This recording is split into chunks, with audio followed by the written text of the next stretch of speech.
calm down. Mama, I'm fine, don't worry.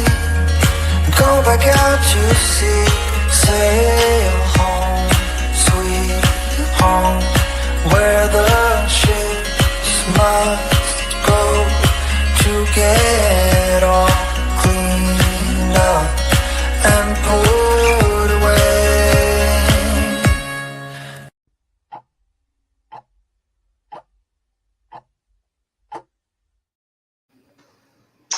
All right, welcome. Happy Friday. Hello, Miss Dr. Ronit, Molko. How are you? Good, Kenneth. How are you? I'm well. Thank you so much for joining. We do have a few people you might see up in the top there, a few people who are joining right now. So welcome to those of you who are joining. Happy Friday, like always.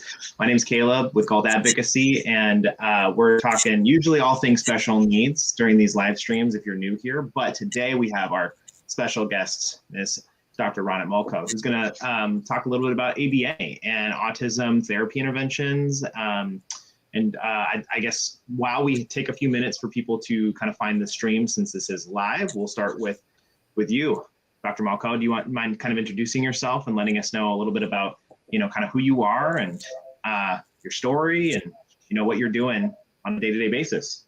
Sure, happy to. Great to be here. Thank you for inviting me. So I have been working in ABA services and autism services for almost 35 years now. It's been my passion and kind of the center of my work in behavioral health my entire career. I started off actually as an undergrad, meeting a young girl with autism who was completely nonverbal. I'd never really come across anybody who had autism before, so it was brand new for me. Became really interested in how important it was to learn how to teach her and to tap into her skills versus kind of traditional teaching that we use with other special needs individuals. So it was just a whole new world for me that I discovered. I became really passionate and super interested in how to work with this population. And that kind of took my career on a different path. I was originally just working with kids with different special needs, but it really put me on the path of working specifically with kids with autism and kind of has steered my career since. And so I'm a licensed clinical psychologist. I'm a board certified behavior analyst. I've worked a lot with kids and adults across the spectrum since the late 80s, early 90s. Worked at UCLA in the diagnostic clinic when the ADOS, the diagnostic tool, first came into being. So that was kind of the first standardized diagnostic tool that we had. And then autism really started to move out of university-based environments where it was being treated mostly in universities and research settings, kind of into more of a home-based, community-based, school-based setting where services were taken into the community. And so I started a company, Autism Spectrum Therapies, in 2000, providing behavioral services to kids and families on the autism spectrum. And that's kind of been my career since. I ran that company for 15 years. Sold that company, spent about 10 years working with, on the investor side, there's a lot of investor interest in autism services. So spent about 10 years consulting with investors and helping them understand the market, understand the nuances of autism, what's unique and special about this population, how we really need to focus on meaningful outcomes for individuals that serve them in adulthood. And then just very recently took a CEO position at a company that we've just rebranded alongside ABA. Our companies are Autism Spectrum Interventions from Orange County and Quality Behavior Solutions. And we've just merged those two companies. And so I'm back on the operation side running the business and working with families and working with individuals and professionals who are providing the services directly. Love it. Well, thank you, Doctor, for sharing all of that. I'm going to go ahead and actually create a little banner for us alongside ABA, Dr. Ronit Molko. So if anybody is interested in ABA, I know most of you are or have experience with ABA. And so we're going to talk about that. We're going to talk about your experience. Of course, Dr. Ronit Molko's experience being the professional in that field. And then, of course, because this is a live stream, I invite you to write a comment. You're welcome to ask a question. Let us know your experiences. We're going to try and get through as much ABA talk as we can today. And thank you, Teresa, for dropping Dr.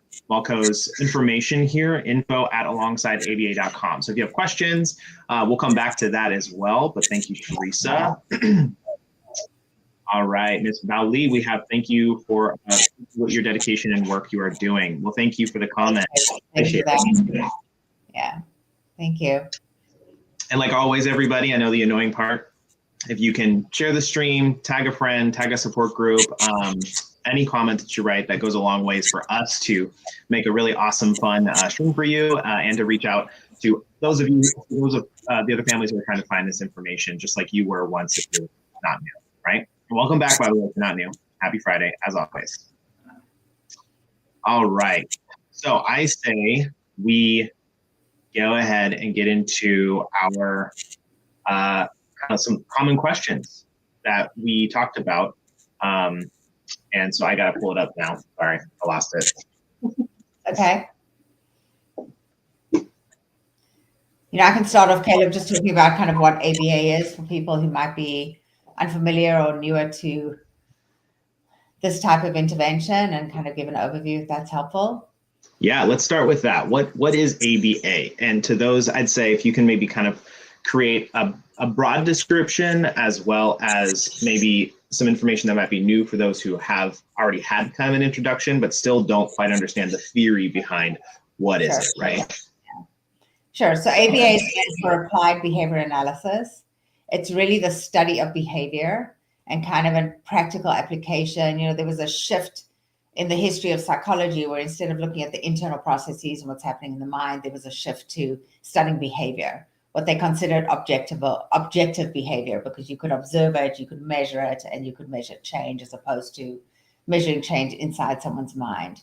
And so the study of behaviorism really focuses on how do we change behavior? How do we teach skills, and how do we change behavior? And I think there's a misconception out there that ABA is only for autism. ABA is used in all different scenarios. So it's used in marketing, right? We change shopping behavior and consumerism behavior through ABA. It's used with sports and athletes. It's used in businesses. So it's really the science of teaching, and it's the science of changing behavior. So it's not exclusive to autism. It's just become kind of popularized around autism. But when you go to the store and they have right next to the checkout counter, they have all those candies and bars, that's ABA. We're shaping behavior. We're getting you to make those last minute impulse buys that you wouldn't otherwise maybe go to that aisle in a supermarket. So it's used everywhere, in marketing, sports, and business. It's it's kind of the study of the science of teaching. And so it started becoming applied to autism, excuse me, in the 70s, around how to change behavior. And in those days, they were really looking at, sorry, excuse me, 1 second, my throat. I'm getting over a cold, so it's playing up. No worries. In those days, they were really looking at individuals who were severely impacted by autism, had a lot of aggressive and self-injurious behaviors, hitting themselves, punching, being violent and being self-injurious, and how do we modify those behaviors? So it was a tool used to modify behavior. And historically in the 70s, it was considered quite aversive in some ways. It was pretty rigid. It was intense. People were, researchers and clinicians were trying to teach behaviors, and it was a pretty intense, adult-directed, rigid way of teaching. And so ABA did develop somewhat of a reputation, kind of has a positive and a negative reputation in some ways. And part of that is because of the history of it being very much directed by an adult, by a clinician, and sometimes aversive because punishment was used and aversive techniques were used. It's come a long way since the 70s. There's been a lot more research, like any other medical field, right? You kind of start out with one treatment and then more and more research gets done and it evolves and it develops. And so ABA has evolved and developed over the last 50 years, 40 years, and has become much more naturalistic, much more play-based, much more child-directed. There's a big movement towards what we call self-determination, which means I get to determine how my life looks. It's driven by the self, not by the other. And also what we call person-centered planning. So the individual with autism should be at the center of the plan that's being made for their life, as opposed to a teacher or a clinician saying, this is what we think you need to know for the rest of your life, and making those decisions. And, I think there's been a lot of, we now have an adult autistic population to talk to that we didn't have in the 70s, 80s, and 90s. But we now have adults who were identified as autistic when they were young, who can now speak to us about what ABA did for them, what the pros were, what the cons were. And so I think it's really important as clinicians to listen to what we call self-advocates, individuals who advocate for themselves, autistic adults, to really hear from them what was good about the experience, what was bad about the experience, and to learn from them, to modify the technology and the science so that it is creating a supportive environment and teaching individuals the skills that they need. I mean, we really have to think about, when you're working on somebody's program, and am I deciding that this person should learn a skill or that a behavior should be reduced because I think it's inappropriate, it's my judgment around it, or does the individual, think that they need this or don't need this in their life? And it's kind of, there's a hot topic area because there is self-injurious behavior. There are behaviors that put individuals at risk. And so there's debate around, should the individual make the decision if it's putting their life at risk? And so there are areas of hot debate, but I think it's just really important that we're having the conversation and that the voice of the individual is part of the conversation, and being heard. We see a lot of stories of individuals with autism who land up in prison when they don't belong in prison. They get arrested by police because they're out in the community and they might be stimming or twirling or engaging in a behavior that looks strange, right, for lack of a better term, and the police land up confronting them, and then they don't know how to deal with the police don't know how to identify autism, they get arrested, they land up in jail. That is not a place for individuals with autism. And so there's a lot of education and awareness that is happening, but a lot more that needs to happen so that individuals and communities are safe. Love it. Well, thank you so much for sharing all that very detailed description of ABA. I still think it's ABA in a nutshell, and I think you did a fantastic job. I come from a world where ABA and therapeutic interventions was a big part of my home growing up, which is why, I do all this jabbering here on Facebook and work with Galt Advocacy. I had one of those autistic individuals in my home where he would self-harm and self-mutilate, all related to his autism.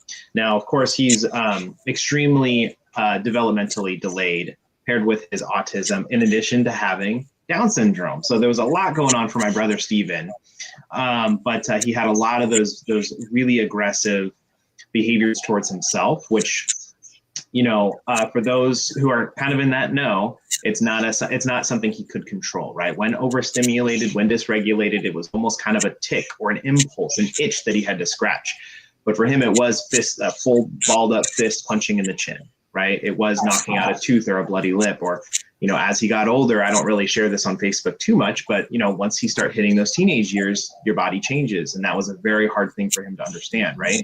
And so I think therapeutic interventions, like you said, kind of those stigmas from many years ago, much like ABA has changed, autism has also evolved in some ways too, and the understanding of it, right? And so it's really interesting to see how, my brother back in the 90s got some of those, treatments and interventions, and how it will probably be very different today. Thankfully, he's figured out a lot when it comes to those self-injurious behaviors. But that's also a part of Down syndrome. I think his Down syndrome has played a role with his tampering a little bit in his environment. But nevertheless, we have a couple of people who have commented. Thank you, everybody who is sticking around for this live. Please continue to comment. We'll try and get to everybody's question. And thank you for the likes and the loves too, by the way. You are all awesome. Veronica, can you get protect supervision for panic attacks for children? So it looks like Teresa might have addressed this question for you, Veronica, while we were waiting. Panic attacks in and of themselves are not enough for protect supervision. There needs to be an aspect of putting themselves in harm's way with no understanding of the danger. So hopefully that answers your question, Veronica. Panic attacks in and itself, like she said, is not enough. There does have to be kind of a variety of different reasons and proof to show that this individual is non-self-directed. That would be the key to protective supervision with IHSS. All right, Miss Maria, is it hard to get insurance to cover ABA therapy for a child with Down syndrome? Ooh, well, I think Dr. Molko can maybe shed some light on that. I know that we were going to talk a little bit about how ABA is covered, but I guess with this question specifically, do you see Down syndrome or any other type of diagnosis play a role with how an insurance may cover the cost of ABA? Does that ever typically play a role, or is it usually just, are there other factors, I guess, to consider? I think, I don't have a lot of experience with ABA being covered for Down syndrome, just because I haven't worked in that for a while. I think certainly through the state, there's coverage if you meet necessity and requirements for all kinds of things like transportation, supported living, supported help, based on the symptomology, based on the characteristics, based on the impact of life, right? How much it impacts your life. But I think for insurance, I just haven't worked with Down syndrome specifically and insurance for a long time. But I would think that if you met the criteria for necessity, it would be. I think, it depends how severely impacted you are and how it's impacting your life. Yeah, and you can let me know, since I'm not a doctor myself, Down syndrome, to my understanding, I've always used the term presumptive. It would be a presumptive disorder, right? So most of the time, somebody, Maria, with Down syndrome is going to be intellectually disabled, right? And so with an intellectual disability, that individual may have the same needs for ABA as somebody with autism, right? And so as long as they kind of align with that criteria, it doesn't matter if they have Down syndrome as well. Ultimately, Down syndrome is a physical chromosomal disorder, right? And so if they're paired with an intellectual disability, then if they do meet the criteria for ABA, then it should get covered just like anybody else, right? Great question, Maria. Thank you so much for tuning in. Miss Jackie, speak with autism adults about ABA. That's exactly what Dr. Ronit Molko was mentioning a few minutes ago. And I think that's a really interesting perspective that I guess I hadn't even really thought about, right? And so I think it'd be really interesting to get the perspective of those adults who maybe were in it on those early years and how that's impacted them today. I can't relate too much, knowing that I have 3 siblings with special needs, autism, and Down syndrome kind of mixed in, but they're all pretty, severely developmentally delayed. So they wouldn't be able to explain their experience with ABA or quite really understand what it is. But if you do have an adult in your life, for those of you who are watching, who might have expressed their experience to you, you are welcome to share. We would love to hear that and learn from it. Okay, so. Yeah, certainly, just to speak to that, I've certainly had conversations on both sides, and got both responses. Some people have said, I'm so grateful for the experience of ABA because it's given me the ability to communicate, to get my needs met, to develop relationships and friendships. And others, who've had the opposite reaction because they felt that it was aversive, that it was intrusive. And so I think, there's different experiences for different people, right? And, just because we call it ABA doesn't mean it's all the same thing. ABA has kind of become this terminology that people use, and it doesn't always necessarily match what the science intended around teaching. And so when people say my son got ABA, are we really comparing apples to apples? So there's that part as well. Yeah, I think that's a really good point. Absolutely. And I want to talk more about that here in a moment too. Bali, you mentioned ABA therapy was the best thing that happened to your son. Well, we're really glad that you shared that. And I hope that provides some encouragement for those who are maybe wanting to pursue that journey. Like Dr. Ronit said, it's not a journey that everybody needs to have. There's going to be pros and cons. There's going to be people with great experiences and people with not so great experiences. And so it might be a journey you have to do some trial and error with, right? So hopefully we can help with that today. Hopefully Dr. Ronit can share some great information for us. Okay, so we've mentioned a little bit about what ABA is. And as far as the uses of it, you kind of talked about that a little bit as well, right? Where it's going to help behaviorally. That's applied behavioral analysis. Are there any other things that ABA does typically provide outside of behavioral? Like if a child is having a hard time developing with their skills, their personal, personal care, hygiene, other areas of development, does ABA focus on that as well? Absolutely. So we're not just working with behavior, we're teaching language, we're teaching communication, we're teaching social skills, how to make friends, how to sustain friendships, how to engage appropriately, how to keep yourself safe. There's the behavioral aspect of it, as we talked about, and there's also what we call self-management. So that teaches hygiene, how to do your own laundry, how to manage a budget, how to cook for yourself, obviously within the capacity level of the individual. But yeah, it can teach all aspects of skills for that required for life. Great. So we focus on all of that, and a really good plan should look at, if you're working with a child, a really good plan should look at, where do we see this child in 10, 15 years? What skills are they going to need to live the kind of life that they want to live? What's the potential for developing skills, becoming as independent as possible, work, employment, college, a job, what's possible, what do we see, and what do we need to teach now to support that moving forward? So it should be comprehensive, and I think we can talk about, Caleb, like what people should look for in an ABA program to know whether they're getting a good one or not so good one. Absolutely. Let's jump into that.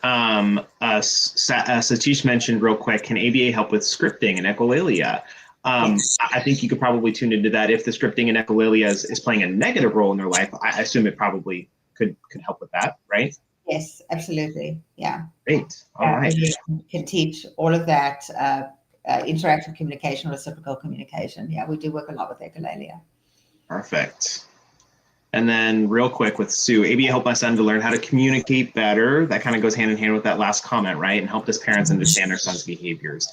We see a lot less frustration from him and us. Thank you, Sue, for sharing that. That is inspiring, and hopefully other parents can see that as well. And so, after that, that's the root of behavior, is a frustration around communication. Cannot get things made, can't express what they need, cannot express when they're in pain, or when they're having discomfort, or when they need something. And so if you create that communication bridge, right, often we see behavioral episodes reduce because there's now an avenue for communication. I love that. And, it reminds me of a story, actually, real quick, of my brother, Steven, who you could probably talk a little bit about generalizing as well, but he had a lot of therapeutic interventions growing up. He was in a very highly restrictive environment with school, a non-public school catered just for kiddos just like him, or very similar. And he was nonverbal. And so he would use the book at school, right? The picture book. Cannot remember the name of it for the life of me, the textbook or whatever. Yeah. And at school, I remember the school was informing my parents in IEP meetings, like, oh my gosh, this book it's great. He's enjoying it. It's helping him do this, that, and this. My parents were like, oh my gosh, this is awesome, right? And so the school provided them with a take-home textbook, right? And so they're like, oh, he's going to love it. This is going to be great. We're going to love this. It's so great. And so with Steven, just like most families with autism, routines are very important, right? And so Steven came home from school one day, shoes go flying off, backpack goes flying off, and straight to the kitchen table for his afternoon snack right before he goes into his room, right, and watches his movies and takes a nap. And so as he's enjoying his delicious routine of a snack, my parents sit down with him and plop the book in front of him and say, Steven, look how incredible this is. We now have a book at home you can use, right? And you are probably already know where this is going, doctor. He looked at that book and was like, why is that here?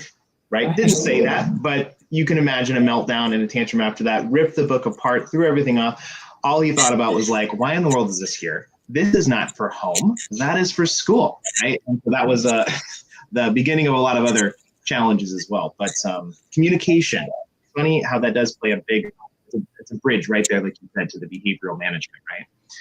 So it's really interesting that teachers who are using this don't really think of the textbook or the communication tool as it's kind of like I would go to schools and the child would go out to the playground for recess and they would leave the book in the classroom. And I'd say, well, you're leaving his language in the classroom.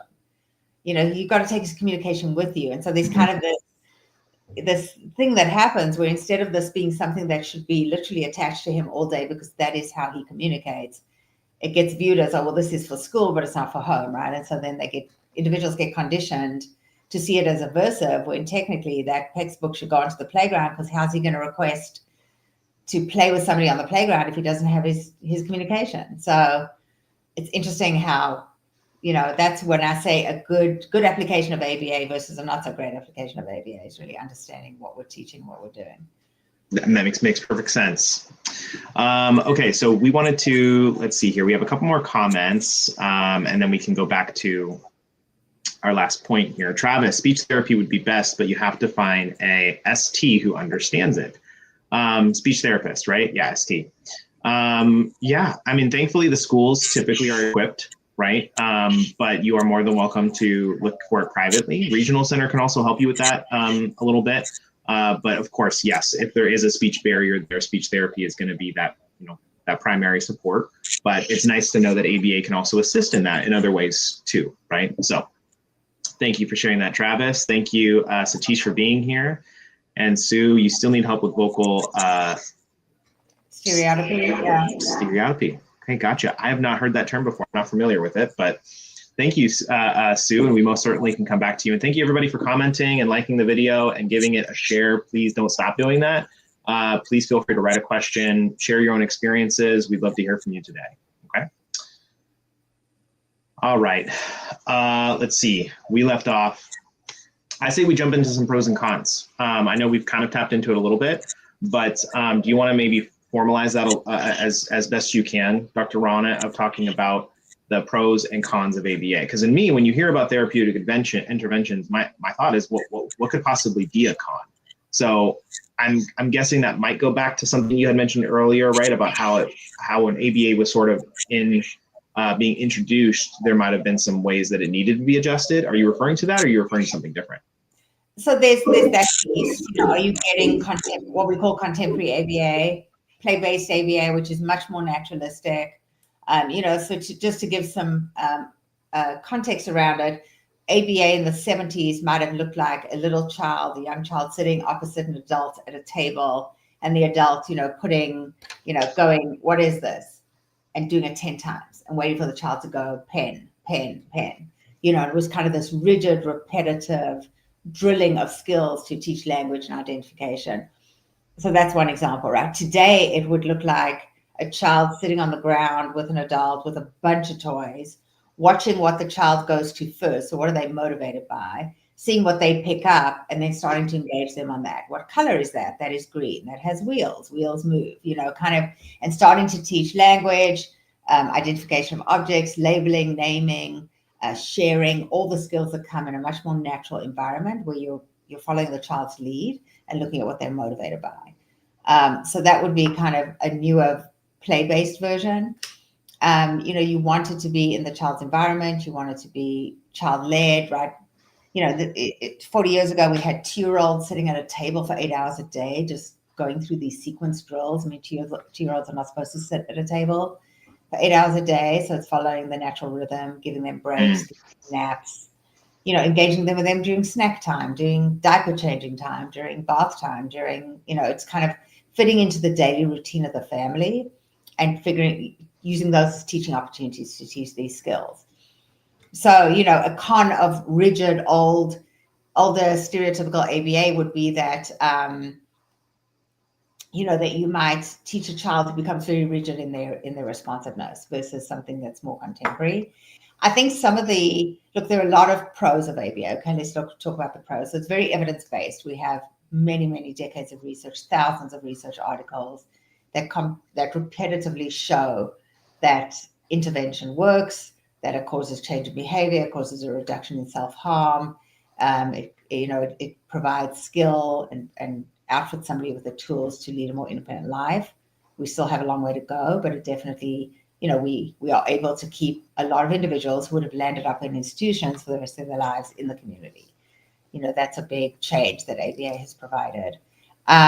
It should be highly individualized. It should be customized to the child's needs. So it should be tailored to them. And the ultimate goal is to improve quality of life. And it does improve quality of life when used correctly. I think some of the cons, one is rigidness, which we talked about. Individuals have experienced trauma in ABA, so you land up in the hands of an ABA therapist that's not that great or uses it for control and power. Individuals have certainly experienced trauma. As with any industry or any market, you have some bad apples that use the technology and use the science to their advantage and not to the advantage of the consumer. One of the criticisms of ABA is because it teaches compliance, at least historically, the first things we would teach would be eye contact. We've learned now that often eye contact is very aversive for individuals with autism. It's physically painful, which is why they don't accept a lot of eye contact. It was kind of the first thing that we taught for engagement was eye contact. And so learning that actually can be physically very punishing, and so kind of reducing the requirements on some of these things. But ABA teaches a lot of compliance. You want to build rapport with the individual. You want them to learn from you. And we know that now that individuals with disabilities, not just autism, but the special needs population is at very high risk of sexual abuse and other types of abuse. And one of the elements of teaching compliance is that individuals comply with somebody who's taking advantage of them because they've taught to comply with adults who tell them what to do. So it's that fine line, and especially in a population that you're talking about, like your brother or individuals that are more severely impacted, it's very hard to teach that boundary of appropriate touch, inappropriate touch. Like, where does compliance benefit you and where can compliance really put you at risk? And so those are some of the things, and then there's criticism around this focus on normalization. So what really came out of the 70s and some of the early intervention was we want to make individuals look normal or look like typical peers. And there's criticism around, what is normal? You've created this definition of normal. You've decided I don't match normal, and now you want to make me look like normal. And I have autism, and this is who I am. It's my identity. And, so this whole redefinition of neurodiversity, what is normal. And so I think historically it was kind of designed to make individuals with autism indistinguishable from their peers, was the original research in the 70s. And so now there are a lot of adults speaking out around, this is who I am. This is my uniqueness. My autism is not always a bad thing. It's not necessarily a bad thing. And so I don't want to have to get rid of that. It kind of views them as something to be fixed. And there's criticism around that. I think that's as I said, it's the very quality of providers. You have to know that you're with a good provider. Yeah, it's tough for parents, who don't know the field to really discern, am I getting good services?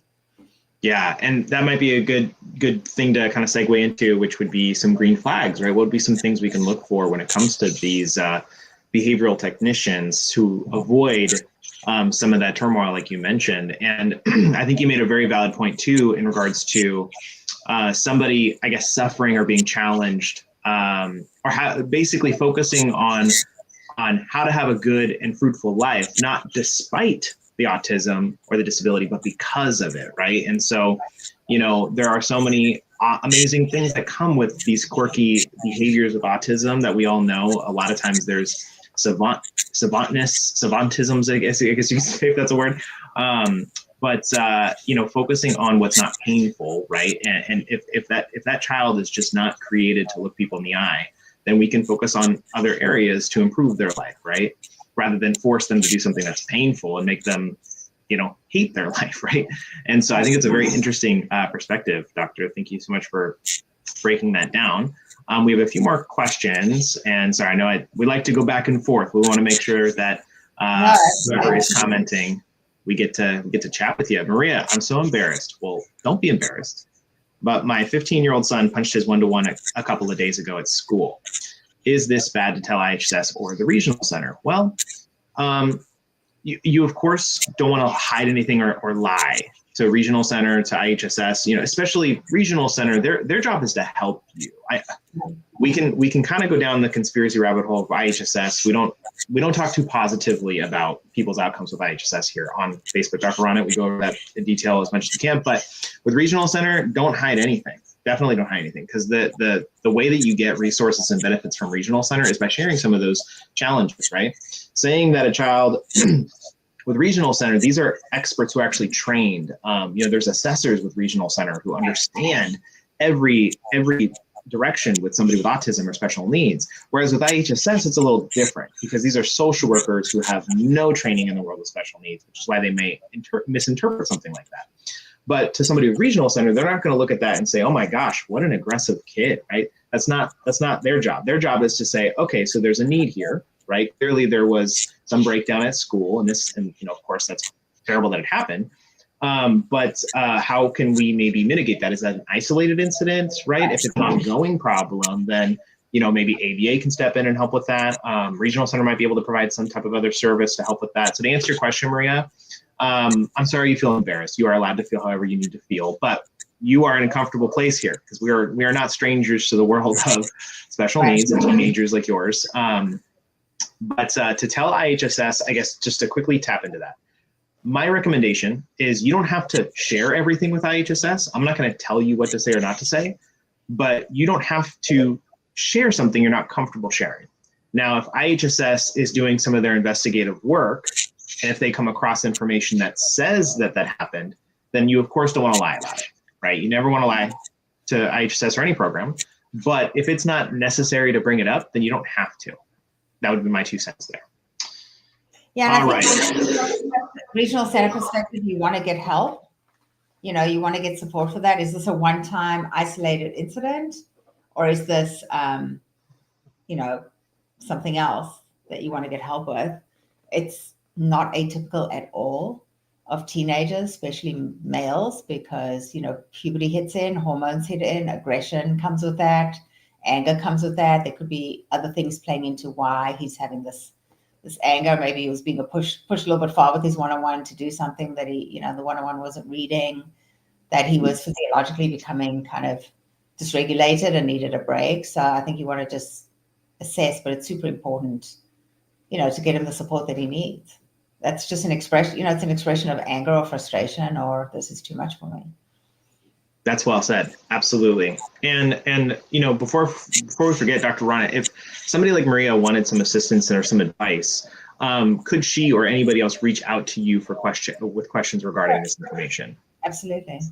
I mean, I'm seeing her additional comment where she's saying it doesn't happen all the time. He was so upset and almost throwing up when she picked him up. So it just sounds like he was pushed. You know, whatever was going on, he was dysregulated and he just got pushed further, whether by the demands that were being placed on him or just what he was feeling. And so super important to read what's going on and give him a break, anticipate that he's getting dysregulated and give him breaks and help him, teaching him to regulate as well. So yeah, I would definitely address it, and regional center can support with that. Definitely. And thank you, Maria, for commenting and sharing. It is fantastic to hear your perspective and your story, and, you know, kind of sidestep that isn't his fault either. So a lot of times parents will feel like this is their responsibility. Oh my gosh, I have to protect the teacher in the school. I'm so sorry about my son. I'm so sorry about my child. That's not your job. The school is responsible to mitigate, manage, and care for this individual and keep them safe, right? So sure, you can have some empathy toward the one-on-one.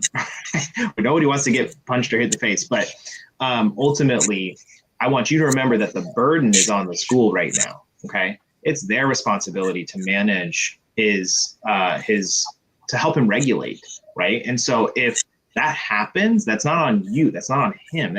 The school is going to be responsible for helping manage that. And so just a reminder, I hope you can maybe frame it in that way. And if you do need help with that, you're more than welcome to call our office. We do specialize in education support, IEP support, and so you're welcome to reach out to us. Another question here from Baoli. Can ABA help with elopement? What is the success rate on that? So ABA can help with elopement, but there are actually some new things that have come on the market. One that I highly recommend is called Angel Sense. It's a device that gets attached to the individual's backpack or their body, preferably, and it learns normal behavior. It learns their routine. It has multiple things. So, for example, you can attach a number of your contacts, right? So kind of your emergency contacts to it. But you can see where the person is at all times. You can also engage with them. So you can push a button, like the mom can push a button on the phone to engage with this Angel Sense device. And it's actually, because elopement is such a big issue, it will kind of trigger if your child gets off the bus every day at 2:30 and they didn't get off the bus. It'll trigger an alarm on your phone to say your child didn't, the routine's been disrupted, or they're not where they typically are this time of day. And we've actually seen quite a few individuals who typically run away, or individuals get lost, get left on a bus. You know, the bus driver doesn't check the bus, things like that. We've seen a lot of incidents like that be prevented with this device, and also incidents of assault where, you know, young women were being lured away by somebody or at the brink of being assaulted, and the parents were able to intervene. You can push a button, they can call 911. You can push a button that will send a message to all your contacts, all the people that you select as contacts, so the person closest to that location can get over there. So I really like it as a device because it's so hard with elopement. We see a lot of elopement with kids when they go on vacation and parents rent a home and they haven't checked, is the back door gate locked? Can my child run away? And suddenly the child's gone. So I think these devices that we're starting to see on the market are really helpful because it just is automatic monitoring, and you can call the police, you can call for help instantly if you see that your child's in a location that they aren't typically in. I love Angel Sense. And so I'm relatively new to that technology, but I've seen some amazing success stories with it and some awesome experiences. And so if you, I know that we have had some parents mention it before as well. And so if you're utilizing it and you've had a great experience or a poor experience, you're welcome to share that here. I know that would have been awesome technology with my siblings growing up, because it's so funny. We talk about, individuals with developmental disabilities and autism and how routines are so golden, right? And if we're out of the routine, bad things happen, right? Well, we can control that to the best of our, but what happens when they wake up one day and they just want to elope? That's not a part of their routine. I remember Emily, my sister, when she was an eloper. That was just she was a big eloper, but she's also very routine. She still is today, very, very routine. She's eaten the same meal for dinner for the last 30 years, right? She's very routine. But when she was, I want to say 7 or 8, maybe, man, my parents woke up at 7 in the morning and she wasn't there in the morning. And as they're kind of like, oh my gosh, Emily's missing, they get a phone call and they're like, hello? And they're like, this is the, local police station. And I'm like, oh my gosh. And they're like, yeah, we have your daughter. And they're like, what crazy. So they drove over there, find Emily, and the police officers basically were upset that they lost Emily. And on the phone, they were upset. They're like, how could you lose your daughter with Down syndrome and, these developmental delays? Like, get over here. And by the time they got over there, the police officers apologized because they said, I'm sorry, we were angry. She's actually escaped from us 3 times being here at the station. So we're so glad you're here. Please take her.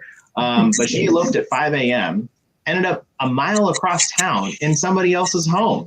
She woke up a newlywed couple who came downstairs to hear some banging going on. And they see this little girl with Down syndrome in her diaper with all the movies that they had. They had little, VHS tapes and DVDs on their wall, and all of them were on the floor, and she's just sifting through them. And they come downstairs and she's like, oh, well, good morning, everybody. But so Maria's saying over here that the school district won't let her send Angel Sense because it can invade other people's privacy. I mean, I get that at school, I guess, hopefully the school borders are secured. And then we have another comment that using an AirTag, so that's also to track. But just to answer the original question, ABA can definitely help with elopement. So, I think using a combination of tracking devices, but also intervention to teach not to elope. I would recommend a combination. I think we should just scroll up a little bit, Caleb, because there were some comments earlier on that I think we might have missed. I think we did, yeah. So let me see here. And thank you, everybody, for sticking around and sharing and commenting. We're going to try and maybe use the last few minutes here to just try to squeeze in everybody's questions. Does that sound good? All right. So we have an There's a comment about Teresa saying that that she had an untrained ABA person who was just going to play with the kids. So I hear this a lot, that, it's a glorified babysitter who shows up at your house and kind of plays with your kid and follows them around and, makes comments to your nanny. I mean, I've heard all kinds of things, right? And so you just want to nip that in the bud. If somebody shows up at your house that clearly isn't trained, doesn't know what they're doing, looks like they're just babysitting, I would call the company, the agency right away and just say this individual's not trained. I mean, that's one of the things. You want to see them being well trained. You want to see that they have a program. You want to make sure that they're collecting data and tracking progress and reporting on progress. There should be primary caregiver goals included. It's difficult for parents to participate, but it's super important that parents learn the strategies that we're teaching, because if you can employ those throughout the day when the therapist isn't there, your child's outcomes are just better.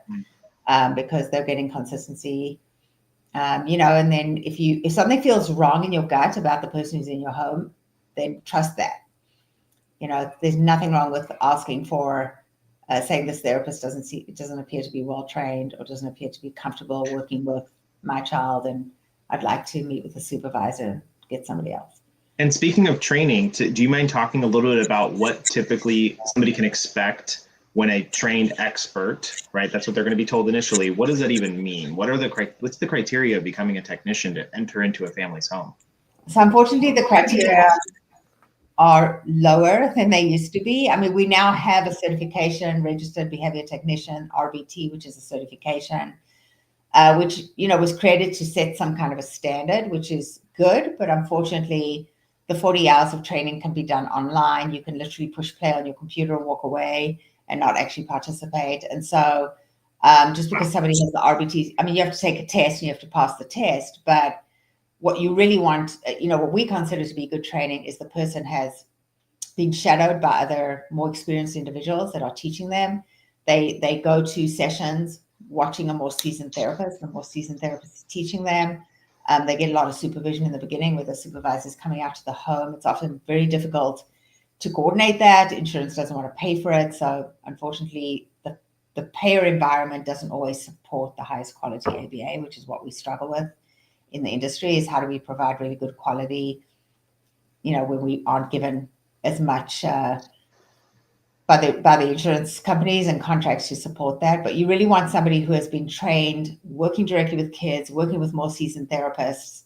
There should be competency checks. I mean, you can ask the ABA agency that you're working with, like, do you have levels of competency? Do you check that each therapist is meeting these levels of competency? And you should see a supervisor in your home at least once a quarter, hopefully once a month, hopefully more than once a month, depending on the contract and who's funding you. But if a supervisor is not coming out to your home to watch the therapist and give them feedback, that's a red flag. You should definitely have a supervisor that you can talk to, that can help you with parent training, parent education, and that's coming to watch this behavior therapist who's working with your child. That is fantastic insight and information, which I think leads us to somebody's, we have some more experience here in the comments from Ms. Greer.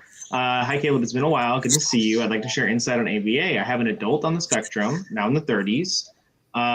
Let's see here. You said we're having a difficult time to get expressive feelings because of ABA. And then they go on to have a few more comments here. So let's see. We're having a difficult time with expressive feelings, such as saying no or self-advocacy because of ABA treatment.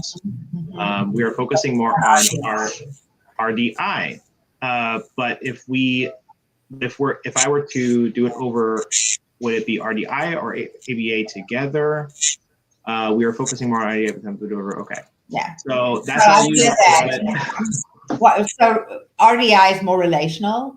It focuses more on relations and expression and feelings. One of the criticisms of ABA is that it's kind of rigid and it looks at behavior and ignores the person behind the behavior. So I've heard that a lot from autistic adults. Like, I was nonverbal at the age of 6, but super bright kid.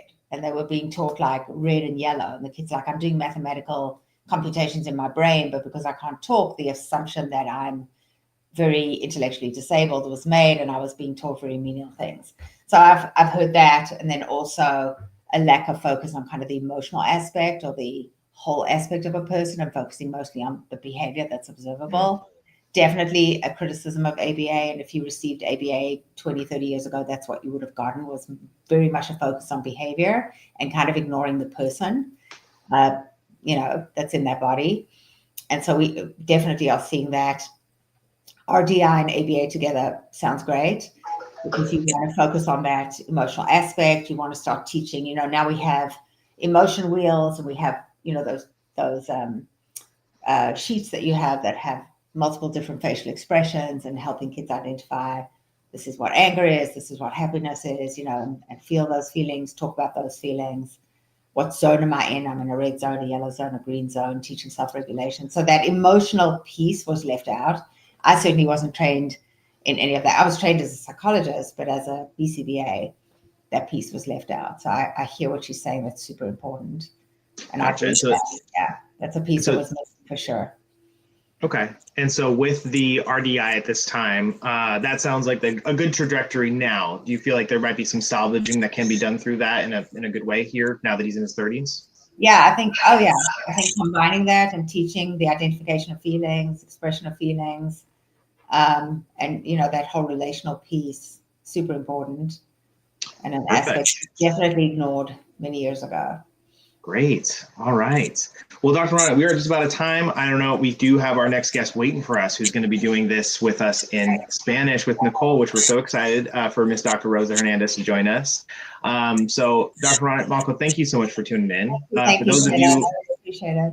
yeah, of course. And for those of you who didn't hear earlier, you can reach out to Dr. Ronit over here at her email, info@alongside-aba.com. So if you have questions about ABA, behavioral concerns, or you just need a doctor to connect with, I think this would be the person to do that with. And so I'm thrilled that you took some time on this Friday to join us today, and our viewers. Thank you, everybody, so much for tuning in. I hope you all have a wonderful Friday. Dr. Ronit, any other last thoughts or concerns or words of encouragement for those who may be struggling with the idea of ABA or have any questions? Yeah, I think do your research, make sure that you have a good provider, an excellent provider. A good provider can make such a difference in your child and your family's life, because this impacts everybody in the family, parents, siblings, as you know, being the sibling of special needs brothers and sisters, you know, a lot of focus goes to them. And so I think good ABA can really make a big difference in your life. And it's just learning to discern, you know, good from bad. And then trust your gut is what I would say. Trust your gut. You know, the parent knows the child the best. Trust your gut. If it doesn't feel right, something probably isn't. And never be afraid to speak up, because this is your child's life. I love it. I would agree with everything you just said. And thank you again, Dr. Ronit. Thank you. Thank you. Truly appreciate it. I hope you have a wonderful Friday. Everybody, enjoy your Friday. Have a great weekend, and we'll see you next time. Thank you.